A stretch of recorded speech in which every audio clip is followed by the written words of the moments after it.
Ne l'as-tu remarqué, tout autour de toi, tous ces monstres qui ont la même apparence, qui se fondent dans la masse, et qui attaquent, le moment venu?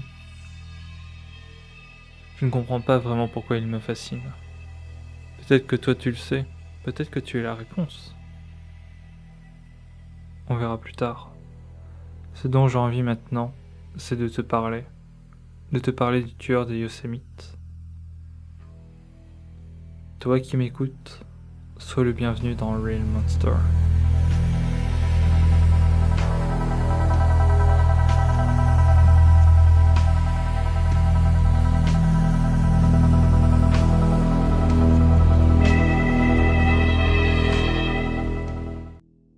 Nous nous retrouvons dans la région américaine des Yosémites dans les années 1999.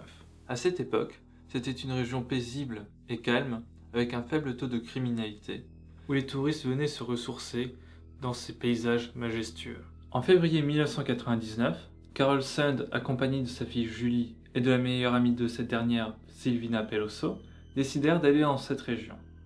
Elles y logèrent dans le Cedar Lodge, où elles disparaîtront mystérieusement, en ne laissant derrière elles uniquement des serviettes humides. Ce jour-là, les trois femmes devaient aller à l'aéroport rejoindre le mari de Caroline. Les policiers ont tout d'abord pensé à une sortie de route, et ont donc organisé des battues. Tout a été mis en place pour les retrouver. Les recherches aboutissent un mois plus tard lors de la découverte d'un véhicule brûlé dans la forêt, contenant le corps de Carol et de Silvina dans le coffre.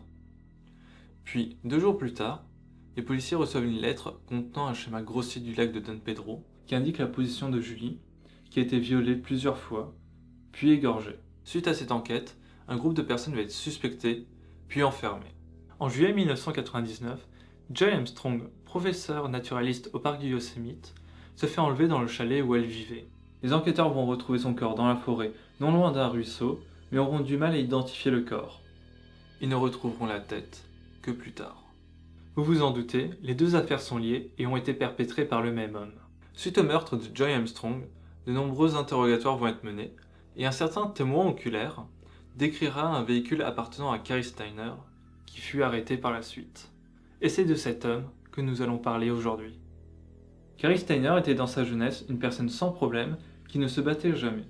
Il participait même à l'élaboration de l'almanach du lycée et dessinait des caricatures pour le journal de celui-ci. Il rêvait lui-même de devenir dessinateur. Cependant, c'était une personne qui parlait peu et qui se refermait souvent sur lui-même.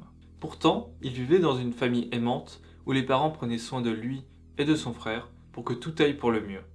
Malgré cela, Cary souffrait de trichotillomanie. Il s'agit d'un trouble compulsif caractérisé par l'arrachage répétitif de cheveux ou de poils. Souvent, ce trouble est associé à une détresse psychologique ou une agitation intérieure. De plus, il a été diagnostiqué atteint du syndrome d'Asperger.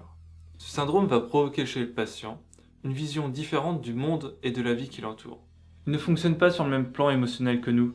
Il ne pourra pas décrypter les émotions de la personne qui est en face de lui, et inversement, nous ne pourrons pas faire de même avec le patient. De plus, nous retrouverons aussi une altération de la communication, que ce soit par l'intonation ou par les réactions faciales. Ce syndrome se traduit de même par un comportement répétitif et stéréotypé, qui serait une manière de contenir l'anxiété intérieure. En plus de cela, 27 ans avant les meurtres, un événement tragique arrivera pendant l'enfance de Cary. Cary n'est pas directement concerné par cet événement-là, mais plutôt son frère Steven. En 1972, dans sa ville d'origine, Merced, Steven, âgé de 7 ans, va être enlevé puis violé par le pédophile Kevin Pranell. Ce n'est qu'en 1979 que Steven réapparaît, accompagné d'un autre enfant, un certain Tommy White, qu'il sauva des griffes du pédophile. Cet enlèvement marqua durement Cary, qui passa toute sa jeunesse à chercher son frère. Tout d'abord, il faut avoir à l'esprit que des retrouvailles de ce type-là sont très compliquées. En effet, la famille apprend à vivre avec l'idée qu'ils ne reverront peut-être plus jamais leur fils ou leur frère, ou même avec l'idée qu'il est peut-être mort.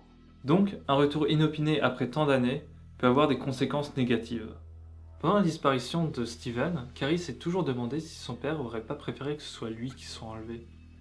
Et c'est tout à fait normal de la part d'un frère, c'est carrément légitime, c'est normal d'avoir ce genre de pensée. Cependant, ça va énormément le ronger, et le retour de son frère n'arrangera pas la situation.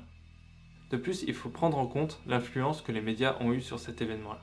Ils se sont emparés de l'événement, ont mis Steven sous les feux des projecteurs, ils ont même sorti un film, écrit des livres, il y a eu des interviews, bref, il était sur le devant de la scène. Du coup, vous vous en doutez bien, Carrie a été mis de côté, et c'est quelque chose qu'il a reproché à sa famille, que ce soit pendant et après l'enlèvement de son frère. Très rapidement, Carrie sombra et décida d'arrêter de rêver, et donc de devenir dessinateur. Il sombra à un point où il décida même de créer sa propre religion se basant sur son éducation mormone et en légalisant la polygamie et la marijuana. En 1991, Carrie tenta de se suicider par inhalation de monoxyde de carbone. Puis, en 1997, il sera arrêté pour possession de marijuana. Nous constatons donc que Carrie a connu une enfance mouvementée et difficile. Une certaine source parlera même du fait qu'à l'âge de 11 ans, son oncle le battait. Cependant, il s'agit que d'une seule source qui parle de cet événement spécifiquement, et les autres n'en font pas forcément part. Du coup, nous n'en prendrons pas forcément compte, mais gardez-le en tête.